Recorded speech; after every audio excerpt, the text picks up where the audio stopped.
How's it going, gamer? You got hands here, and today in Dauntless we're going over a build for Gnashers sword. With the recent new update for the game, Gnashers weapons got a unique ability effect which they've never had before. You enter into this rage mode periodically and you do extra damage, and the more damage you take reduces that cooldown, so you go into rage mode faster. So what we got going on is an Ardent Cyclone build. So we're going to be taking a lot of damage in hopes of it recharging faster so we can go into rage mode more often. Ardent Cyclone synergizes real well with Gnashers sword unique ability, and I'm talking about we're constantly unstaggerable for the most part.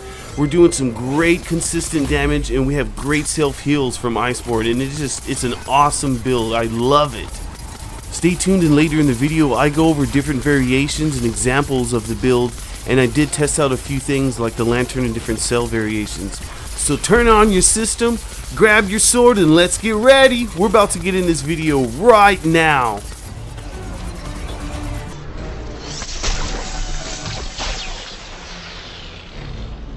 What is up, gamers? Hands at you with another build. Today we're rocking the Raging Blade, which is Gnashers sword. Recently, with the new update in the Hunt Pass, Carebacks and Gnashers weapons got a new change in addition to the unique effect ability that is on their weapons. And for Gnashers, you periodically enter a rage, dealing 15% damage and gaining immunity to stagger, which is pretty cool. And taking damage causes you to enrage more quickly. So I figured let's make an Ardent Cyclone build with this, because you're taking a lot of damage because you're just standing there spinning, and it's gonna just work out great. It's a pretty fun build and I really like it, and it's pretty strong. So let's hop into this. You're gonna want to throw an energized cell and an Iceborne cell. We want energized so we can go into our special ability more often, which is Ardent Cyclone. And right here, there's Ardent Cyclone. You become unstaggerable and you deal 50 damage consistently to nearby enemies. It grants 1 Valor every 4 seconds, and you reactivate to slash in a direction, dealing 450 plus damage. So make sure right at the end of your special meter to tap it one more time to execute that real big slash damage that you saw in my video when I did like 5k damage, because it's really effective, especially for staggering and breaking parts. For the mod, since we're in Ardent Cyclone, you don't really need much of a mod, because we're trying to just hack and slash and get to our special as much as possible. But I found the most effective one is Recursive Hilt, because it allows you to generate Valor and more stamina, so therefore you're doing more damage and filling up your special bar than any other mod, without a doubt. So for the headpiece, we're using Shrouds. That has a rage, and you're going to put a Discipline cell. For the chest piece, this is also Shrouds. That has a rage, and we're going to put an Overpower cell in that. These are Gnashers hands, and that has a Rage Hunter, and we're going to put another Overpower. And these are Boreas's legs. That has an Iceborne, and we're going to put a Berserker. I did test it with Wild Frenzy for the increased attack speed, and with Embermane's Lantern, and it does less damage, so definitely use Berserker.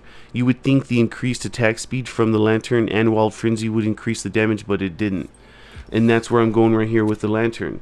Use Drask's Eye because the instant tab gives you more damage, and we're going to put an energized cell in there. And like I just said, I tested with Wild Frenzy and with Embermane's Rapture, and it does not do more damage whatsoever.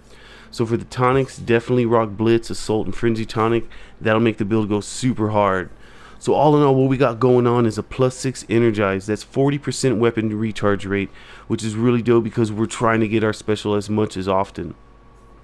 Next is Iceborne. We all know what that is. Hashtag we love Iceborne. Overpower, that's to get some good damage when they're staggered. Rage, that's 25% damage all the time because we're rocking a half health build. And Rage Hunter is another 40% damage versus Enraged Behemoths. And next is Berserker. And like I said, if you don't want to use Berserker, or you don't like such a low life build, you can use a little bit less damage, so take that in mind. And then Discipline is what's keeping us at half health, so we can use Rage, and it's really nice, and it also gives us a 7.5% critical strike chance. So I hope y'all like this build. It is really awesome. It is very close to the Boreas Beyblade build, but I think the Boreas one does a little bit more damage, but this one's still fun and still exciting, and I hope you have fun with it as well. Alright gamers, that's all I got for you today. Hey, if you like this video and you want to see more, please don't hesitate to hit that subscribe button and click on that bell for notifications. And don't forget to join us in Discord if you're looking for a group or some cool people to chat, because man, the Dauntless community is pretty awesome. And I definitely appreciate all you love and support that you guys give me down in the comment section. And remember, if you want me to work on anything specific or you need a little bit of help, just hit me up in the comments. You know I always answer. This is Hans signing out. Peace, y'all.